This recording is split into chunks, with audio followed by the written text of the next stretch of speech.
성경 물음에 대한 물음. 이 코너는 가톨릭 신자들이 신앙생활을 하며 느꼈던 성서적인 물음에 대해서 살펴보고 다시 한번 신자들에게 새로운 신앙적 물음을 던짐으로써 묵상해보는 시간입니다.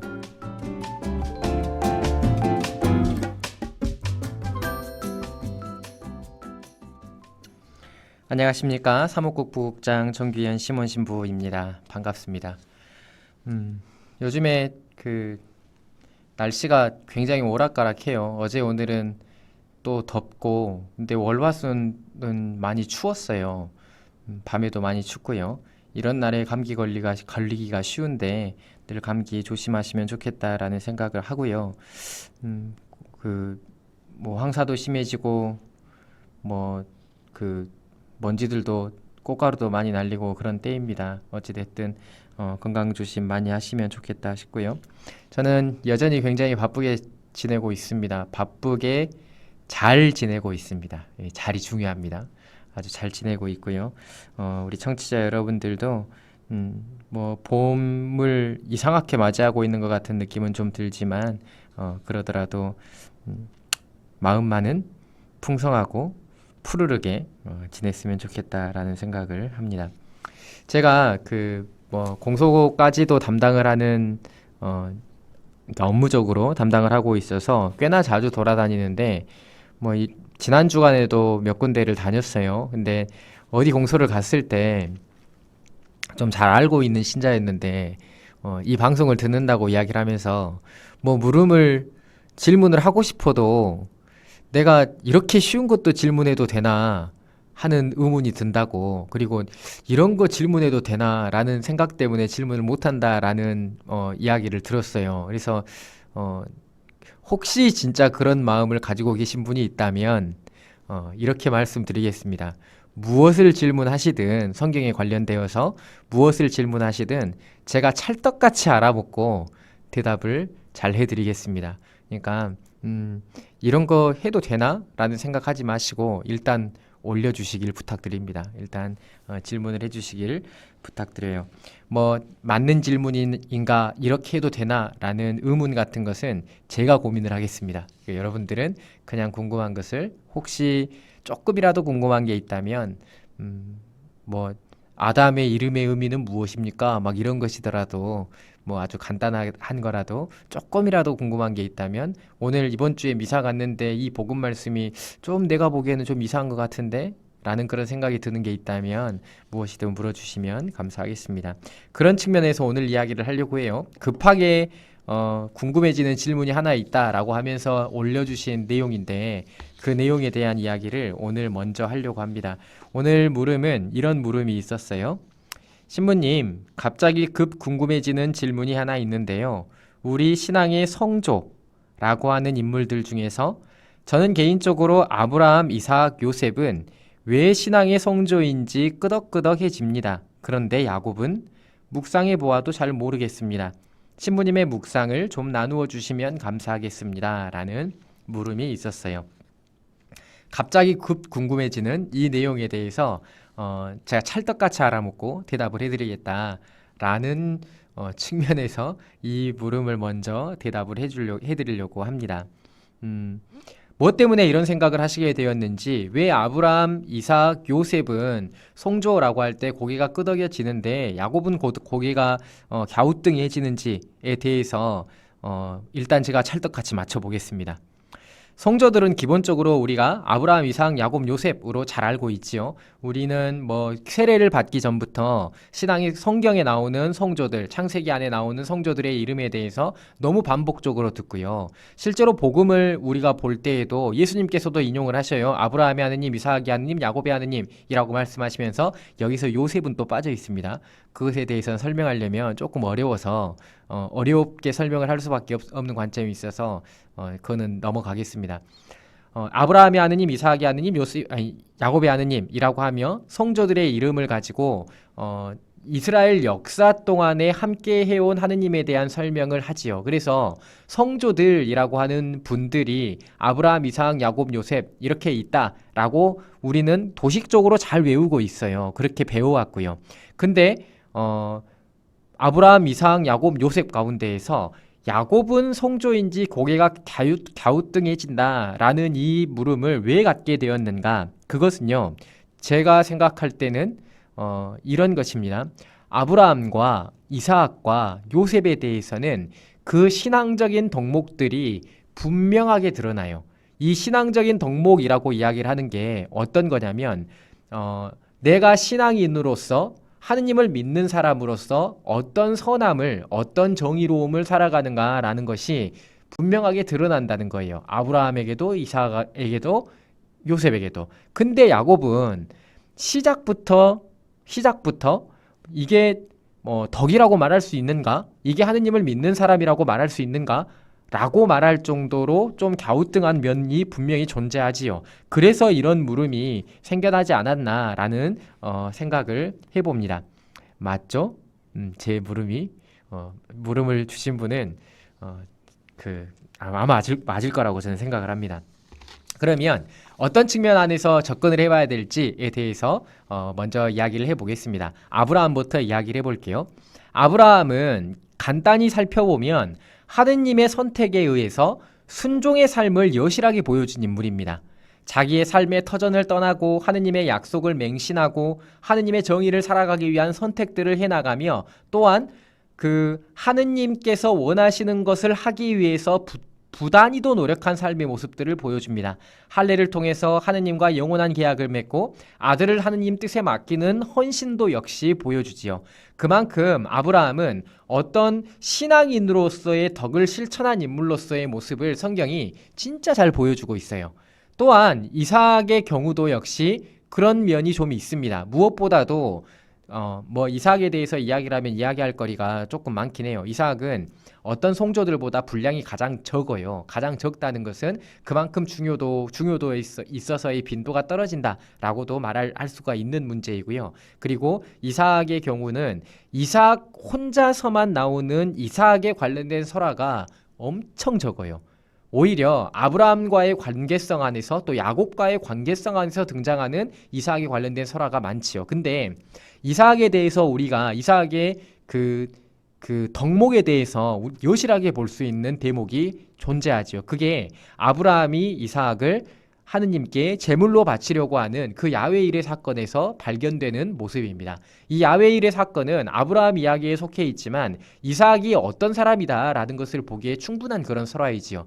이삭은 하느님께서 바라보시기에 완전한 제물이었어요. 흠이 하나도 없는 완전히 흠없는 제물로서 바쳐진 것이지요. 아버지의 뜻과 하느님의 뜻에 온전히 순종해서 자기의 목숨마저 내어 맡길 수 있는 그런 성품을 가진 인물, 그런 성품을 가진 모습이 바로 이삭이었지요. 이삭은 그래서 성경에서 바오로서가에 들어가게 되면 이삭을 예수 그리스도와 비견을 하지요. 하느님께 흠없는 제물로서 모든 인류의 죄악을 등에 지고 자신의 목숨을 내어주신 그 그리스도와 하느님과 아버지의 뜻에 온전히 순종하면서 자기의 목숨을 내어줄 마음을 가지고 있었던 이 이삭을 완전히 흠없는 제물로서 상징적으로 비견이 되어질 만큼 이삭이 가지고 있는 신앙인으로서의 덕목이 굉장히 훌륭하다라는 것을 성경이 보여주고 있는 것이죠. 요셉도 역시 마찬가지예요. 비록 형들의 모략에 빠져서 이집트로 팔려갔지만 그 안에서 도덕적 해이를 살아갈 수 있는 그런 길들이 굉장히 많았지만 자신의 도덕적 해이를 잘 하느님과 함께 버텨내고 그리고 하느님의 은총과 도우심으로 큰 자리에 올랐으며 그 하느님의 은총과 도움으로 큰 자리에 올랐던 그가 교만하지 않고 자기에게 온 형제들을 용서하고 아버지와 가족들을 받아들이며 이스라엘의 큰 기둥이 되어지는 그런 모습을 우리는 성경 안에서 볼 수가 있습니다. 근데 야곱의 경우는 조금 다르죠. 야곱은 일단 태어날 때부터 형인 에사오의 발 뒤꿈치를 잡고 나와요. 그래서 이름이 야곱이라고 지어졌다라고 성경이 보도를 하고 있죠. 이 야곱이라는 이름은 이름의 의미 자체가 속임수, 거짓말이라는 뜻을 가지고 있어요. 문자적으로요. 그렇기 때문에 야곱은 이름의 의미에서부터 어떤 덕목을 갖추고 있나라는 질문을 하기에 충분한 인물이기는 하지요. 더군다나 너무나 잘 알고 있는, 성경을 조금만 보셔도 너무나 잘 알고 있는 장자권을 불콩죽으로 삽니다. 곧 불콩죽으로 형을 유혹하고 압박해서 불콩죽으로 형의 장자권을 빼앗게 되죠. 형은 좀 어리숙하고 미숙하기도 했지만, 형이 미숙하기도 했지만 야곱이 부렸었던 그 욕심을 우리는 보는 거죠. 또한 아버지의 축복, 하느님의 축복을 받기 위해서 형을 형인 척하는 그 속임수를 사용을 합니다. 뭐 털로 되어 있는 옷을 온몸에 두르고 에사오라고 거짓말을 치면서 아버지에게 형이 받아야만 하는 축복을 가로채는 모습을 우리는 성경 안에서 볼 수가 있죠. 이런 모습들을 보면 완전히 거짓말 그리고 완전히 속임수를 쓰고 있는 사람들의 모습이다라고 해석을 해요. 그렇게 해석을 하면서 사람들이, 우리가 보통 일반적으로 야곱은 도대체 신앙적으로 그리고 신앙인으로서 살아가는데 어떤 덕목을 가지고 있는가라는 질문들을 하고는 합니다. 그런데 우리가 이 대목에서 좀 생각해 봐야 되는 것이 있어요. 사실 야곱이 그 나쁜 모습들만 보여준 것 같지만 꼭 그렇지만은 않아요. 베텔에서 하느님을 만났을 때 이곳이 하느님께서 계셨던 자리인데 내가 몰랐구나라고 하면서 베개를 쌓지요. 그리고 사실 불콩죽이나 이 장자권을 뺏은 것도 그냥 속임수, 물론 행위 자체로만 보자면 야곱이 잘못한 게 맞다라고 판단할 수 있겠지만 그 속임수만을 우리가 보면서 야곱이 뭘 잘했는가라고 생각을 하기가 쉽지만, 야곱은요, 하느님의 축복이나 은총을 받는 것에 그 무엇보다 우선한 사람이었습니다. 어떤 것이냐면, 배고픔에 못 이겨서 장자권을 팔아넘긴 에사우와 그 배고픔을 가지고 형을 협박해서라도 장자권을 얻고 싶은 야곱, 이 둘 가운데에서 도덕적으로만 보기에는 야곱이 잘못한 것일 수도 있다, 잘못한 것이다 라고 판단할 수도 있지만 이게 그 하느님의 은총이나 축복을 받기 위한 열정이나 그에 대한 욕심을 무엇보다 우선하는 것이 하느님의 축복과 하느님의 은총이다, 하느님과 함께하는 삶이다 라는 것을 드러내는 관점 안에서는 야곱이 오히려 에사우가 잘못했다라고 말을 할 수도 있는 것이지요. 그러기에 또한 하느님의 축복을 받기 위해서 그 아버지인 이삭을 속였었던 장면도 역시 마찬가지이죠. 막 털옷을 입고 막 온몸을 아버지가 만지자 제가 에사우라고 막 거짓말 치고 막 이런 내용들이 나오잖아요. 이것도 역시 본인은 어떤 그 희생과 어떤 자기의 결함이 발견되더라도 하느님의 은총과 축복은 반드시 받아내야만 하겠다라는 그런 열정이 그 안에서 우리는 열정을 그 안에서 우리는 볼 수 있는 거죠. 또한 그 라반에게 도망을 가죠. 형한테 죽을까봐 야곱이 라반한테 도망을 가요. 근데 라반한테 자기가 가족들을 속였던 것처럼 똑같이 속아서 14년을 일을 합니다. 14년 동안 노동을 한 다음에 아내 2명을 얻고, 그리고 나서 다시금 가나안 땅으로 돌아오는 길에 야복강을 건너기 직전에 하느님을 만나죠. 하느님을 만나서 거기서 하느님과 씨름을 해요. 씨름을 하는데, 씨름을 할 때 장면을 잘 살펴보면 그냥 씨름을 하는데 아침까지 승부가 나지 않아서 엉덩이 뼈가 걷어차이고, 그래서 하느님께서 야곱의 이름을 이스라엘이라는 이름으로 바꿔주셨다라는 정도만 우리가 많이 기억을 하는데, 이 이야기 가운데에서 야곱은 하느님께 뭐라고 하냐면, 저를 축복해 주시기 전까지 저는 절대로 이 손을 놓지 않을 것입니다 라고 이야기를 해요. 야곱은 하느님의 축복에 그만큼 열정적이었다는 거예요. 하느님께서 나에게 은총을 주시고 하느님과 함께 살아가는 사람으로서 그 자신의 삶을 엮어가고 만들어가는 것에 그 무엇보다 우선적으로 바라보고 있었던 것이 바로 야곱이라는 것이지요. 그래서 어떻게 보면 각자의 성조들이 정의를 살아가는 관점, 하느님께 순종하는 관점, 그리고 하느님께 완벽하게 자신을 제물로 내어놓는 관점, 이런 관점들 안에서 각각의 성조들이 가지고 있는 덕목들도 있지만, 야곱도 역시 하느님의 축복을 향한 열정이라는 방식으로 자신의 삶을 보여주고 있는 것이에요. 그런데 우리가 또 이 대목에서 똑같이 한번 또 생각을 해봐야 되는 것이, 그렇다면 아브라함과 이삭과 요셉은 인간적인 결함이 없었는가라는 것이에요. 사람들이 보통 그렇게 이야기를 하죠. 제가 이렇게 야곱에 대해서 만약에 이야기를 하면 만약에 제 옆에 누군가가 있어서 그 누군가가 저에게 이렇게 이야기를 할 수도 있을 겁니다. 아니 신부님, 그러면 하느님의 축복을 받기 위해서 뭔 짓을 해도 되는 겁니까? 하느님의 축복을 받기 위해서 사람을 속이거나 거짓말을 치거나 뭔 소매치기를 하거나 이렇게 하면 하느님의 축복을 준다고 하면 어떤 짓을 해도 상관없는 겁니까? 라고 물어볼 수가 있어요. 물론 그러면 안 되죠. 그러면 안 되겠죠. 그런데 우리가 여기에서 생각을 해봐야 되는 대목이 방금 제가 말씀드린 그것입니다. 누구나 인간적인 결함은 가지고 있다는 것이에요. 누구나. 아브라함도 이삭도 요셉도 마찬가지입니다. 아브라함도 이삭도 요셉도 마찬가지로 인간적인 결함을 다 가지고 있었어요. 하느님의 약속이 지연되자 인간적인 계략과 방식으로 하느님의 약속을 쟁취하고자 하는 야곱의 욕심을 봅니다. 그럼에도 불구하고 하느님이 축복해 주셨기 때문에 하느님이 그와 함께 해 주셨기 때문에 그가 삶을 풍요롭게 살아갈 수 있었던 모습을 우리는 성경 안에서 잘 발견되지요. 그리고 자기가 편안하기 위해서 가족의 아픔을 모른 척 했었던 아브라함의 모습도 우리는 볼 수가 있어요. 똑같은 잘못을 여러 번 반복하는 모습도 볼 수가 있고요. 그렇게 우리는 아브라함의 결점도 역시 성경 안에서 엄청나게 많이 발견할 수가 있습니다. 이삭은 또 어떻습니까? 이삭을 흠없는 재물이라고 그렇게 막 포장을 해서 이야기를 하고는 있지만 이삭이 가진 결점은 굉장히 소심했어요. 뭐 평화주의자다라고 이야기를 하기도 하지만 너무나 소심해서 하느님의 것을 선택하는 데에 있어서도 주저하는 모습들을 보여줘요. 그리고 하느님의 것을 지키는 것에 있어서도 주저하는 모습을 보여주지요.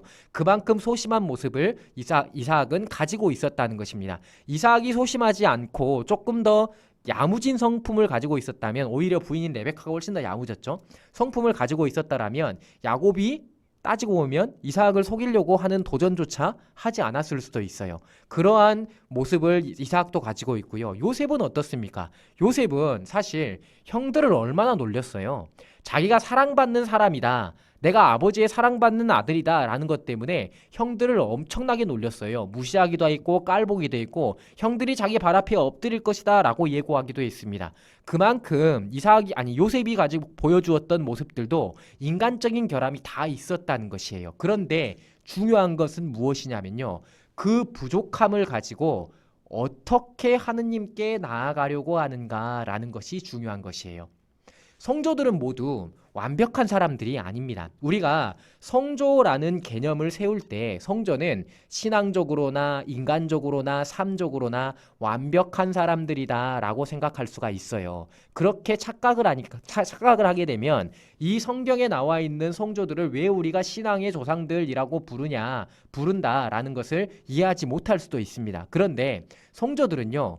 성조들이 성조들이다라고 불릴 수 있는 것은 그들이 가지고 있는 인간적인 도덕성, 인간적인 모습들, 인간적인 완전함 이런 것 때문이 아닙니다.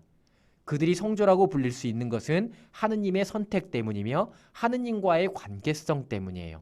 하느님께서 그들을 어떻게 만나고 있는가, 또 그들은 어떻게 하느님께 다가서고 있는가, 어떻게 하느님과 함께 하려고 하는가, 이런 것들이 그들이 성조라고 불릴 수 있는 근거입니다. 성조가 인간적으로 조금 더 뛰어난 사람이기 때문에 성조이다라고 생각하시면 안 된다라는 말씀을 드리고 싶어요.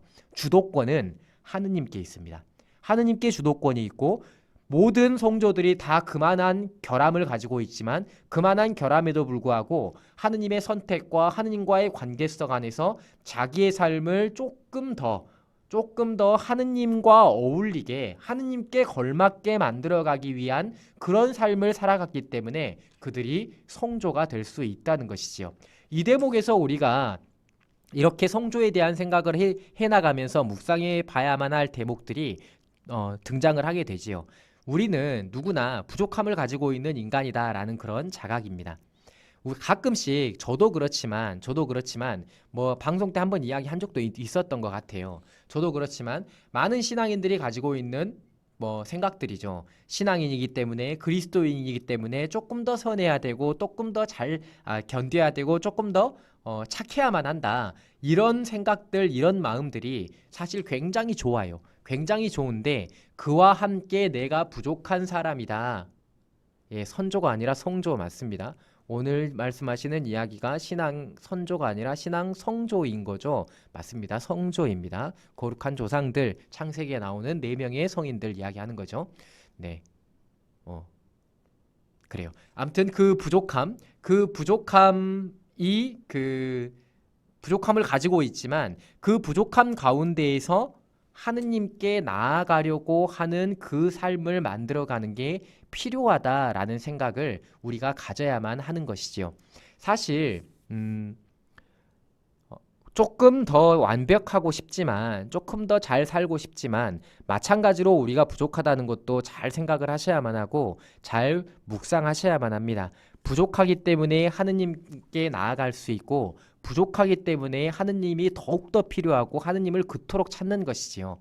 완전하다라고 생각하는 교만한 사람들은 하느님이 그때부터 필요가 없어져요. 하느님이 없어도 나는 판단할 수 있고, 하느님께서 계시지 않아도 나는 해낼 수 있고, 하느님께서 계시지 않아도 나는 잘 살 수 있다라고 생각하는 그런 경향성들이 있는 것이지요.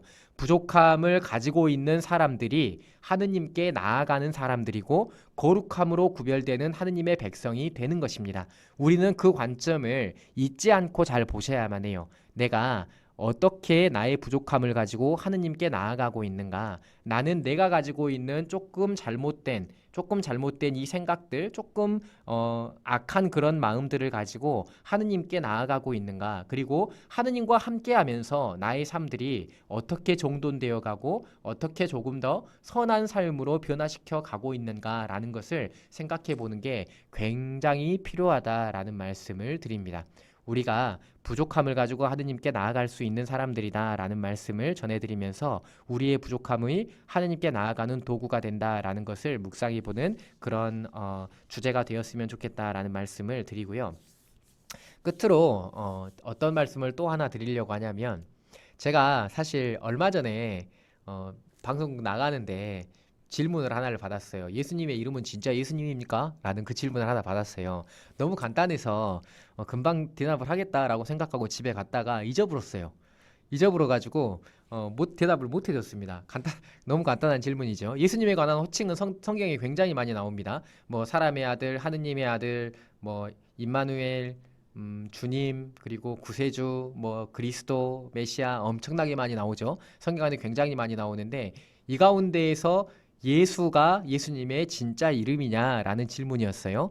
예수는 예수님의 진짜 이름이 맞습니다. 예수님께서는 그렇게 불려지셨고, 그렇게 불려지셨기 때문에 우리 성경에도 그렇게 기록되어 있는 것이죠. 근데 여기서 좀 왜 이런 질문을 했을까라고 생각을 해보면, 예수님이 태어나는 탄생설화를 보면 임마누엘이라고 하리라라는 말이 있고, 예수라고 하리라라는 이야기가 있어요. 곧 계시된 이야기 안에서 뭐죠? 설명된 예수님의 이름이 임마누엘과 예수, 이 두 가지라는 것이죠. 근데 그 임마누엘이라는 이야기는 좀 예표론적인 관점 안에서 신학적으로 해석을 해와야 돼요. 다른 호칭들도 다 신학적인 개념이기 때문에 설명을 하기보다 예수님의 이름에 관련된 예수님이 불렸었던 이름은 말 그대로 그냥 예수라는 이름이 맞습니다. 근데 이게 예수라는 게 성경 안에서 보면 뭐 여호수아도 비슷한 이름이다, 뭐 엘리사도 비슷한 이름이다, 이사야도 비슷한 이름이다, 또 뭐가 있죠? 호세아도 비슷한 이름이다, 예수와도 비슷한 이름이다, 막 이렇게 이야기를 하니까 진짜 예수가 맞는가라는 이런 질문들을 하신 것 같은데, 어원이 같습니다. 하나의 동사에서 나왔어요. 그 모든 이름들이 시대별로 유행하는 이름들이 있고, 하나의 어원을 가지고 있는 동사에서 파생되어 나온 이름들이라는 거예요. 그 안에는 전부 하느님께서 구원하신다라는 의미가 담겨져 있는 이름입니다. 모든 이름들이 어원이 같을 뿐 다른 이름들이고, 그 다른 이름들 가운데에서 예수님의 진짜 이름은 예수이다라고 말씀을 드립니다. 그리고 덧붙여서 이런 이야기를 해드리고 싶어요. 제가 새신부 때 사실 본당에서 성체 분배를 하는데 신자들의 세례명을 불러주는 그런 어떤 사목적인 그런 게 있었어요.